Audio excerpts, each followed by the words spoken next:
cake together. A special treat just for one.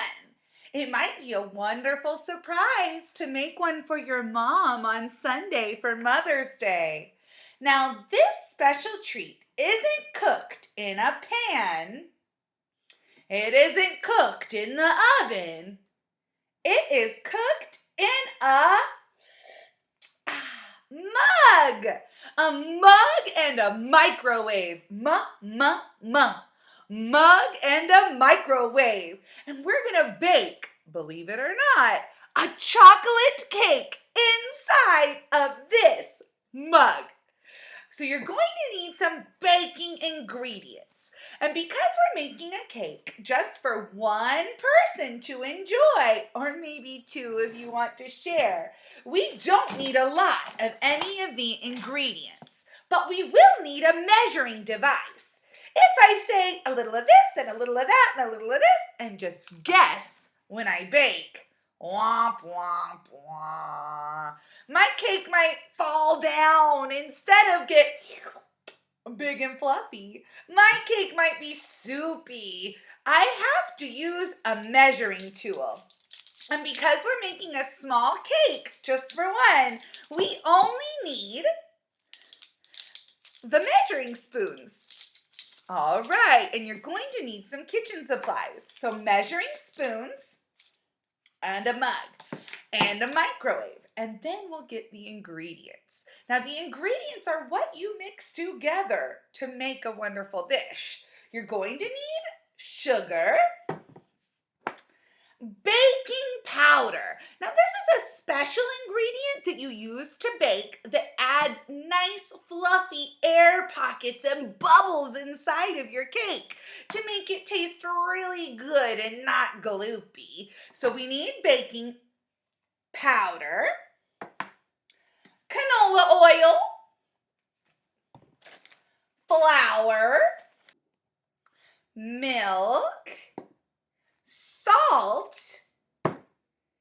vanilla extract, cocoa powder for a chocolatey cake, and some chocolate chips. Now, because this is a single serving, a cake made for one, we only need a little bit of each of these ingredients. If you don't have vanilla extract, there are some substitutes you can make, like maple syrup. A substitute is a replacement. You could use maple syrup instead of vanilla extract. If you don't have cocoa powder, you can make a vanilla mug cake and leave the cocoa out. So there are some substitutes, some replacements you could do if you're running low on some of these ingredients. But let's enjoy some baking. First, we're going to mix the dry ingredients into our mug. The dry ingredients are any ingredients that are a powder, dusty. So let's mix our dry ingredients.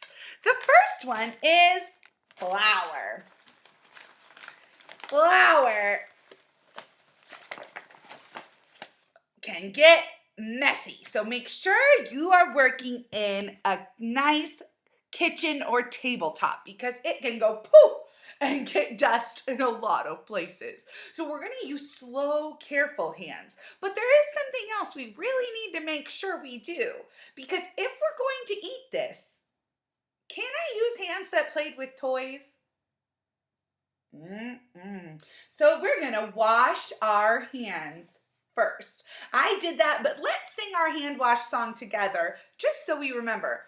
Wash, wash, wash your hands, wash them till they're clean. Wash on top and underneath, and even in between. So if your hands are clean, we're ready to go. On our measuring spoon ring, there are little tiny letters and numbers written on top, and these tell you the measurements. We're going to find the biggest spoon on the ring first, the biggest spoon on the ring. This is called a tablespoon. I need 3 tablespoons in my mug of flour. We can tell this is a dry ingredient because it's very dusty. 1. Would this be a good measurement where it's a big pile on top? No, I'm going to knock it smooth. 2. And knock. There we go. 3 tablespoons of flour in my mug. Now the next dry ingredient is the baking powder. We need a 1/4 teaspoon. Now this is a very small spoon on our measuring spoon ring, and the 1/4 will say 1 with a slash 4. 1/4, a 1/4 teaspoon of baking powder. Just gonna take a little 1/4 spoon. Oh, would that work? That big mountain? No, let me slide it nice and flat. Tap, tap, tap. Now I have flour and baking powder in my mug. Let's add the sugar. I need 2 tablespoons of sugar. Now again, that's the biggest spoon on our measuring spoon ring. 1 tablespoon of sugar. 2 tablespoons of sugar.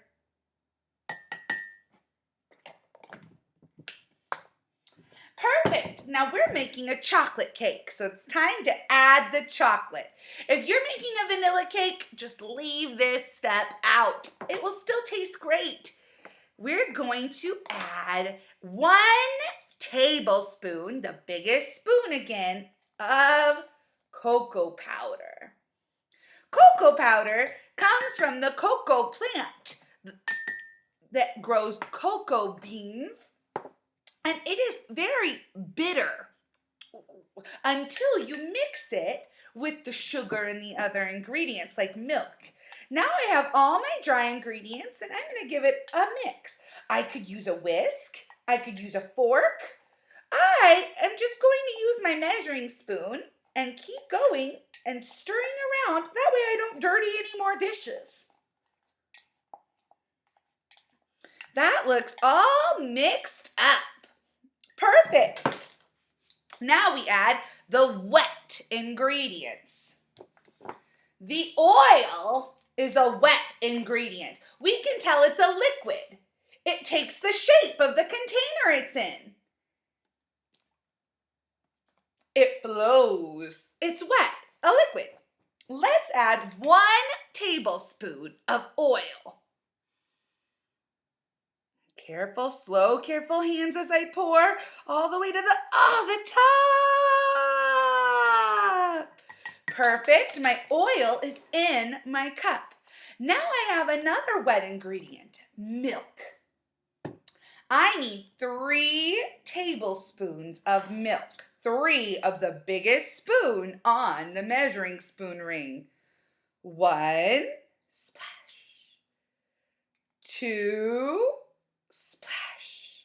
I use milk from a cow. You could use soy milk, almond milk. It might make your cake taste even a different flavor. And 3 tablespoons of milk. The last wet ingredient is the vanilla extract. And you need, not a tablespoon. Slow down and look at your recipe. That could have made my cake too wet. Let me read. The recipe states that I need 1/8 of a teaspoon of vanilla extract. That is the littlest spoon on the measuring ring. 1/8 of 1/8. And I'm going to pour got it. My vanilla extract went in. Now, there was 1 more dry ingredient I forgot that you may not think would be good in a cake. but it actually brings out all the delicious flavors in the chocolate, and that's the salt. And we're just gonna do a dash. Now, a dash is just a little pinch. I don't need the rest of this. That would be too much salt. I just needed a little pinch, a dash of salt in my mug cake. I'm going to stir all of these ingredients, and then I'll be ready to pop it in the microwave. Mix, mix, mix the cake batter up. Mix, mix, mix the cake batter up. Mix a little faster now, mix a little faster, mix a little faster now. Mix until I stop. Wow! When I look in my cup, I'm looking for any clumps in my cake, any big chunks of dry powder, and I'll kind of mix those out. Once I see a smooth, silky brown batter, I'm ready to cook. So I'm going to kind of tap it all down into the bottom of my mug. Tap, tap, tap, tap, tap. And I'm going to add my favorite part. Just a few delicious chocolate chips on top. Those will kind of float in there and melt into the batter. And we're ready to walk over to our microwave and bake our single serving cake for one. A really special treat for you or even for Mom on Sunday. Okay, we have our batter in our mug. That's all the ingredients mixed together, called the batter, and we're ready to put it in the microwave.